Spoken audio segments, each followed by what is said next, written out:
Hey, seventh grade, welcome back. I hope that you enjoyed your time off for spring break, but it's time to get back to the grindstone with chapter 16 from Touching Spirit Bear.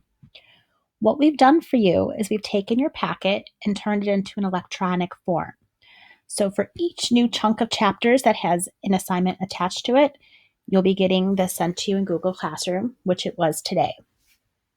Instead of writing your answers in the packet that we've been doing that's been sent home, all you need to do now is type your answers in these text boxes. So that's kind of a nice little feature that we've done for you.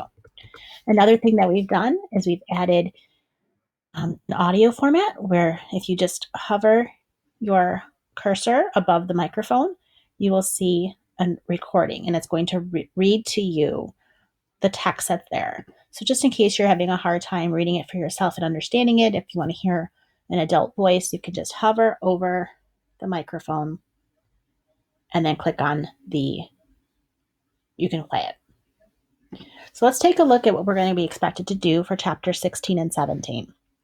This is all about word choice. An author doesn't do anything by accident. Every little thing that an author decides is purposeful. The way they name their characters, every punctuation, the size font, whether something is bold print, italicized, capital letters, the author does everything intentionally for a specific purpose. So what we're going to do is we're going to take a look at a few sentences from the chapters before and try to figure out what the author's trying to say to us. What the purpose of it? Why would they choose that word? So the first example we have says, he remembered the white hair and the gentle eyes, the black orbs that peered patiently at him. So we have the word orbs underlined. We want to figure out why the author chose that word. And I think this one is probably the most challenging one we're going to take a look at. Orbs are tiny, they're round, they have almost like an absence. So what it's trying to tell us here, and I'm going to type it in the box and you guys can type it in yours as well, is that the spirit bear had a blank stare. It had an absence of expression. Let me fix the spelling that I made there. Sorry about that, guys. Round, dark eyes stared at him blankly. Now, why would that be? Well, at that point in the text, that's when the bear was attacking him. So the bear was probably either overcome with its own anger and feeling, or it was just viewing him as an enemy and therefore didn't have an expression that we would want to see. The second sentence, a faraway look crept into her eyes. 19 years ago, when your father and I were newly married, we were just like any other couple. A faraway look crept into her eyes is the part of the text that we want to talk about. And that is the mother. That is Cole's mom who is having that expression. Well, if a faraway look crept into her eyes, why would that be? Why do you think? She's deep in thought. It's almost like she's having her own memory moment. So I'm going to say, and I want you to as well, Cole's mom is thinking back to her memories of life with her husband a long time ago. She's lost in that thought. She's deep in the memory. If her mother, if Cole's mother was able to narrate that part a little bit more, if the book was centered on her, we might even have had a memory moment here where she would have had her own little break in action and remembered scenes from her past with her husband. But the point of that particular sentence is just to let us know that she's thinking back to her memories. She's lost in her thoughts. The third example we have says, may I join your circle? Edwin asked reverently. And the word reverently is underlined. So we want to think about what that word means. And that's probably a challenging vocabulary word for some of you, and that's okay. Reverently means you're showing respect. So this shows us that Edwin has respect for circle justice. He knows it's serious. He knows it's something of honor. He's not being bold and rude and thinking he can just join a group that he hasn't been a part of. He wants permission.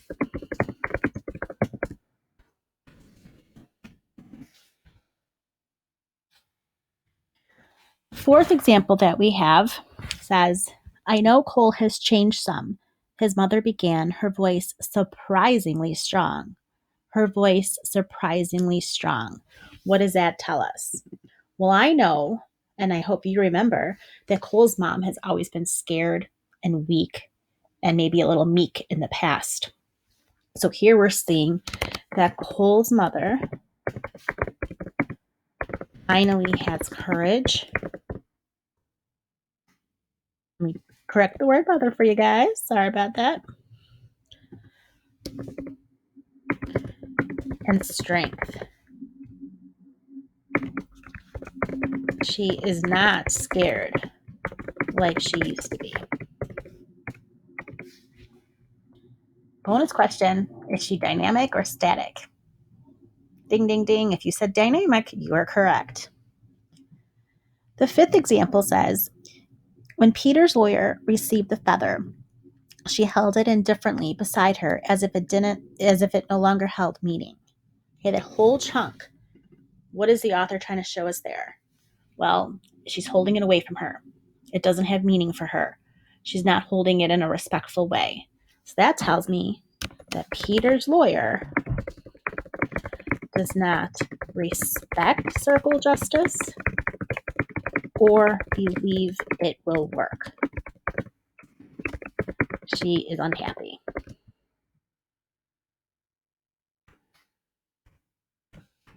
Oops, another little mistake. See, guys, it's okay to make mistakes. Just correct them along the way. I hope you're understanding so far. We're going to move on to the next one because we have a few more examples to do. Example number 6. Edwin paused, rubbing his rough hand over his stubble chin. Okay, I would ask myself, why is he pausing? Why is he taking a break? Why is he rubbing his chin? Okay, so at this point, this is when he's watching Cole in jail and circle justice, and he's trying to decide whether or not he believes in Cole. And that's just kind of what we're trying to say here. Edwin needs time to think and decide if he believes Cole. This thing Vicker is full of mistakes today, guys.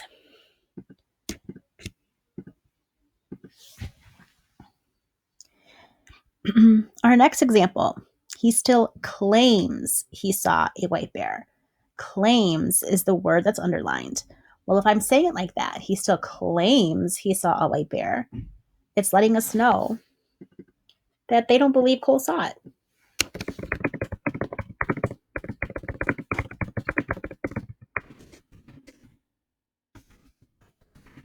We do not believe that Cole really saw a spirit bear. They think he is lying. Which makes sense because Cole has been a liar so far, and everything they know about spirit bears tells them the spirit bear doesn't live here. But by throwing in that word claims, it's letting us know they do not believe him. The last example that we're going to do is pretty long here. It says, during the next 2 weeks, Edwin stopped by to visit several times. He never said much, but he studied Cole the way a person looks at a chessboard, planning the next move. When he spoke, he asked pointed questions without explaining himself. After each visit, he left without saying goodbye. All he mumbled was, gotta go. So similar to the previous question about Edwin, this is just Cole trying to decide if Cole's telling the truth. I'm going to say that Edwin is watching Cole to determine if he really has changed. He needs to know that Cole is being truthful this time. They're trying to determine whether or not they want to send him back to the island. And to do that, they have to take a big leap of faith with him, and he hasn't really given much reason to believe in him. And especially Edwin. Edwin hasn't believed him throughout most of the story at this point. So he needs to study him, he needs to watch him, and he needs to decide if he could trust him. So that's what you're going to be working on for chapters 16 and 17. So question 9, question 10, question 11, and on the next slide, question 12, are all going to be done the same way. You'll read the statement, look at what's bold and underlined, and respond similarly. Why do you think the author chose those words or those phrases? You'll give your response in the text box. If you want the question read to you, just go ahead and hover over and click on the play button. In your packet, there were 2 more questions, but they really have nothing to do with these 2 chapters, so we blacked them out. Also, when you're done with chapter 17, you're going to be thinking about theme. Remember, theme is a life lesson. It's what Cole could have learned from this experience. It's what we can learn from this book. It's what maybe another character learned from the book. So you're going to look at the few quotes that are given here once you're finished with chapter 17. And from those quotes, what do you think the life lesson is? What do you think they share? Like, what about life are they trying to be teaching Cole? All right, so this is the packet that you're going to be working on pages 16 or chapters 16 and 17. However, today we're just reading chapter 16. In Google Classroom, there will be another recording where you'll hear my amazing voice reading chapter 16 to you. I encourage you to open that up, click on it, and follow along in your books. If you don't want to, that's your option. You don't necessarily need to, but you do have to read chapter 16 today. Good luck. If you have any questions, you can email me. I will also be doing a live Zoom session between 10 and 12 today. The link will be in the student spot on the classroom assignment page. So please, I miss you guys, so feel free to jump into Zoom so we could visit with one another. You can always plug in your headphones and work on this assignment while we chat and visit. That's fine too. But in any case, remember, read chapter 16 today and let me know if you have any questions. Bye all.